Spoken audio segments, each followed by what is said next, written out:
Hello friends, welcome to up to date facts और आप देख रहे हैं अप टू डेट फैक्ट्स का full day news episode. Thawar Chand Gehlot ने आज कर्नाटका के 19वें राज्यपाल के तौर पर शपथ ली। उनको कर्नाटका हाईकोर्ट के चीफ जस्टिस अभय श्रीनिवास ओका ने शपथ दिलाई। उत्तराखंड सरकार ने आज कवर यात्रा की अनुमति दी है। कोविड एक्सपर्ट्स का मानना है कि इस तरह की अनुमति देना कोविड के बड़े फैलाव का कारण हो सकता है। कवर यात्रा में तकरीबन 1 करोड़ से 2 करोड़ श्रद्धालुओं के आने की उम्मीद है। कुंभ मेला में इसी तरह की अनुमति दी गई थी और वो कोविड के बड़े फैलाव का कारण बना था। आज आई एक रिपोर्ट में पता चला है कि पीएम आवास योजना के तहत ग्रांट हुए 100% फंड्स में से सिर्फ 26% फंड्स का इस्तेमाल हुआ है और प्लान किए गए घरों में सिर्फ 30% बनाए गए हैं। इसी तरह स्लम डेवलपमेंट में भी सिर्फ 26% फंड्स का ही इस्तेमाल हुआ है और एफोर्डेबल हाउसिंग स्कीम में भी सिर्फ 26% फंड्स का इस्तेमाल हुआ है। मुल्क में बहुत सी जनता के पास रहने के लिए पक्के घर नहीं हैं और ऐसे वक्त में ऐसी नेग्लिजेंसी पर गवर्नमेंट को ध्यान देने की ज़रूरत है। पिछले दिनों ट्राइबल एक्टिविस्ट फादर स्टैन स्वामी की पुलिस कस्टडी में मौत हो गई थी। 2021 के पहले 5 महीनों में पुलिस कस्टडी में टोटल 1067 मौतें हो चुकी हैं। ये आंकड़ा पुलिस के कैदियों के साथ बर्ताव पर बहुत कठिन सवाल खड़े करता है। ट्विटर ने विनय प्रकाश को ट्विटर इंडिया के भारतीय ऑपरेशंस के रेसिडेंट ग्रीवेंस ऑफिसर के तौर पर नियुक्त किया है। पिछले दिनों से भारत सरकार और ट्विटर के बीच नए आईटी लॉज पर अनबन चल रही है। जुलाई 11 वर्ल्ड पॉपुलेशन डे के मौका पर यूपी के मुख्यमंत्री योगी आदित्यनाथ ने 2021 से 2030 तक के लिए यूपी की पॉपुलेशन पॉलिसी रिलीज़ की है। यूपी असेंबली में पास होने के बाद ये UP population control stabilisation and welfare act 2021 बन जाएगा। अफगानिस्तान में तालिबान और सिक्योरिटी फोर्सेस के बीच में चल रही जंगी झड़पों के कारण भारत ने अफगानिस्तान के शहर कंधार में स्थित अपनी काउंसुलेट से 50 से ज़्यादा डिप्लोमेट्स और सिक्योरिटी फोर्सेस को वापस घर बुला लिया है। भारत में जून के आखिरी हफ्ते से कोरोना का आर नंबर लगातार बढ़ता चला जा रहा है। आर नंबर कोरोना के इफेक्टिव ट्रांसमिशन रेट को कहते हैं। जून के आखिर में भारत में यह नंबर 0.77 था और अब 0.88 हो गया है। इसका मतलब ये होता है कि किसी भी मुल्क में कोरोना के 100 इन्फेक्टेड लोग अपने आगे कितने लोगों को ये इन्फेक्शन फैलाएंगे। कोरोना का आर नंबर भारत में 0.88 है। इसका मतलब ये होता है कि अगर भारत में कोरोना के 100 इन्फेक्टेड लोग हैं तो अपने आगे 88 लोगों को इन्फेक्शन फैलाएंगे। देश के प्रधानमंत्री मोदी ने आज देश की जनता से कहा है कि वो अपने आसपास के इंस्पिरेशनल लोगों को पद्म पुरस्कार के लिए नॉमिनेट करें। पद्म पुरस्कार देश के हाईएस्ट सिविलियन पुरस्कार हैं और वो गवर्नमेंट ऑफ इंडिया के द्वारा दिए जाते हैं। आमतौर से ये होता है कि देश का हर राज्य और हर यूनियन टेरिटरी अपने लोगों में से कुछ लोगों के नाम पद्म पुरस्कार के लिए सजेस्ट करती है और पद्म पुरस्कार देने के लिए बनाई गई कमेटी, जिसका नाम पद्म कमेटी होता है, वो इन नामों में से कुछ नाम को सिलेक्ट करती है। इस कमेटी में कैबिनेट सेक्रेटरी और होम सेक्रेटरी फॉर प्रेसिडेंट जैसे लोग होते हैं। यूनियन टेरिटरी पुडुचेरी ने आज 9वीं से 12वीं कक्षा के स्टूडेंट्स के लिए जुलाई 16 से क्लासेस को रीओपन करने का फैसला किया है। दिल्ली सरकार ने आज से स्कूल, असेंबली हॉल्स और ऑडिटोरियम्स को एजुकेशनल ट्रेनिंग पर्पसेस के लिए 50% कैपेसिटी के साथ खुलने की इजाज़त दी है। लद्दाख देश की पहली यूनियन टेरिटरी बन गया है जिसने अपने 100% लोगों को कोविड वैक्सीन की फर्स्ट डोज दी है। आज जापानीज अथॉरिटीज़ ने कंफर्म किया है कि अतामी मडस्लाइड में तकरीबन 9 लोगों की मौत हो गई थी और 19 अब तक लापता हैं। रशिया के नोवोसिबिर्स्क स्टेट यूनिवर्सिटी हेड सर्जी नेत्सोव ने कहा है कि रशिया की कोविड वैक्सीन स्पुतनिक 5 की डेल्टा वेरिएंट के खिलाफ एफिकेसी 90% है। यूनाइटेड स्टेट्स ऑफ अमेरिका के वर्जिन गैलेक्टिक कंपनी की स्पेस फ्लाइट यूनिटी 22 आज स्पेस में जाने वाली है। इसमें कंपनी के ओनर रिचर्ड ब्रैंसन के साथ भारतीय मूल की शिरीषा बांडला और दूसरे लोग मौजूद रहेंगे। इथियोपिया के प्रधानमंत्री अबी अहमद की प्रॉस्पेरिटी पार्टी ने इथियोपिया के जनरल इलेक्शंस में कामयाबी हासिल की है। पार्टी ने 436 में से 410 सीटों पर कामयाबी हासिल की है। यूरोपीय देश बल्गारिया में आज इलेक्शन हो रहे हैं। बल्गारिया में ये पिछले 3 महीने में दूसरे इलेक्शंस हैं। पहले इलेक्शन में देश की कोई भी पार्टी सरकार बनाने में कामयाब नहीं हुई थी। ऑस्ट्रेलिया में 2021 में कोरोना की वजह से पहली मौत रिपोर्ट हुई है। ये ऑस्ट्रेलिया के न्यू साउथ वेल्स प्रांत में रिपोर्ट हुई है।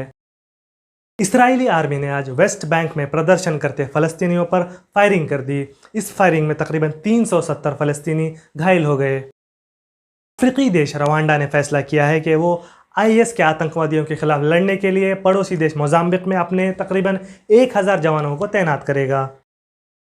फ्रांस के टॉप साइंटिफिक पैनल ने फ्रेंच गवर्नमेंट से कहा है कि जब तक फ्रांस में 95% लोगों को वैक्सीनेट नहीं किया जाता, तब तक फ्रांस में कोरोना के डेल्टा वेरिएंट को रोकना मुश्किल होगा। रशिया ने आज सीरिया के बाब अल हवा बॉर्डर क्रॉसिंग से सीरिया में अगले 12 महीने तक मदद पहुंचाए जाने पर रजामंदी जाहिर की है। जापान में भारी बारिश के खतरे के कारण अथॉरिटीज ने तकरीबन 1,20,000 घरों में रह रहे लोगों को अपना घर छोड़कर सुरक्षित जगहों पर जाने के लिए कहा है। अफ्रीकी राष्ट्र नाइजीरिया के जम्फारा प्रांत के गांव में आज जानवरों को चुराने आए चोरों ने तकरीबन 35 लोगों की गोली मारकर हत्या कर दी। इंडोनेशिया के सुलावेरी द्वीप में आज 6.1 मैग्नीट्यूड के जलजले के झटके महसूस किए गए। नाटो की फौजों के अफगानिस्तान से जाने के फैसले के बाद ऑस्ट्रेलिया ने अफगानिस्तान से अपनी सारी फौज वापस बुला ली है। जब भी कोई वायरस इंसानी जिस्म में मल्टीप्लाई होता है या फिर रेप्लिकेट होता है तो उसका आउटर प्रोटीन कभी कभी बदल जाता है। इस आउटर प्रोटीन को हम एंटीजन कहते हैं और इस बदलते हुए प्रोसेस को हम म्यूटेशन कहते हैं। हमारी बॉडी हमेशा वायरस के एंटीजन को पहचान कर उसके खिलाफ लड़ती है। अगर कोई एंटीजन बदल गया है किसी वायरस का तो बॉडी को उसके खिलाफ लड़ने में थोड़ी सी परेशानी आती है, लेकिन उसके बाद बॉडी उसके खिलाफ लड़ने में सफल हो जाती है। कोरोना वायरस भी हमेशा अपने एंटीजन्स बदलता रहा है और इस बदले हुए एंटीजन्स के कोरोना वायरस को हम अलग अलग वेरिएंट्स बुलाते हैं। बेल्जियम में आज एक 90 साल की महिला को कोरोना के अल्फ़ा वेरिएंट और बीटा वेरिएंट का इन्फेक्शन एक साथ हो गया और उसकी वजह से उस महिला की मौत हो गई। महिला की इस मौत को साइंसदानों के लिए एक चुनौती माना गया है। इससे पता चलता है कि हमने इस वायरस के खिलाफ अब तक रिसर्च मुकम्मल नहीं की है और इस वायरस का खतरा दुनिया से अब तक पूरी तरह से कम नहीं हुआ है। आज की स्पोर्ट्स न्यूज़। कोपा अमेरिका 2021 के फाइनल में अर्जेंटीना ने ब्राज़ील को 1-0 से हरा दिया। ये अर्जेंटीना का 15वां कोपा अमेरिका टाइटल था। इंग्लैंड में चल रही इंग्लैंड और पाकिस्तान के बीच ओडीआई सीरीज़ के दूसरे ओडीआई में इंग्लैंड ने आज पाकिस्तान को 52 रन से हरा दिया। पहले बैटिंग करते हुए इंग्लैंड ने 47 ओवर में 247 रन बनाए। इसके जवाब में पाकिस्तान की टीम 41 ओवर में 195 रन पर ऑल आउट हो गई। वेस्टइंडीज़ और ऑस्ट्रेलिया के दरमियान चल रहे T20 सीरीज़ के दूसरे T20 में वेस्टइंडीज़ ने ऑस्ट्रेलिया को 56 रनों से हरा दिया। पहले बैटिंग करते हुए वेस्टइंडीज़ ने 20 ओवर में 4 विकेट के नुकसान पर 196 रन बनाए। इसके जवाब में ऑस्ट्रेलिया की टीम 19.2 ओवरों में 140 रन ही बना सकी। अल्टीमेट फाइटिंग चैंपियनशिप UFC 264 के मैच में आज US के डस्टिन पोरियर ने आयरलैंड के कॉनर मैकग्रेगर को हरा दिया। कॉनर मैकग्रेगर मैच के फर्स्ट ही राउंड में इंजर्ड हो गए और उनको स्ट्रेचर पर बाहर ले जाया गया।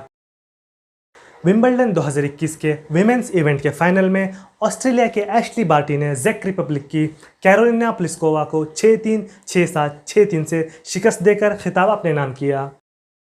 विंबलडन 2021 के विमेंस डबल्स के फाइनल में आज ताइवान की सूवी सिच और बेल्जियम की एलिज मर्टेंस ने आज रशिया की जोड़ी वेरोनिका किदोरमेतोवा और एलिना वेस्निना को 3-6, 7-5, 7-9 से हरा दिया और खिताब अपने नाम किया।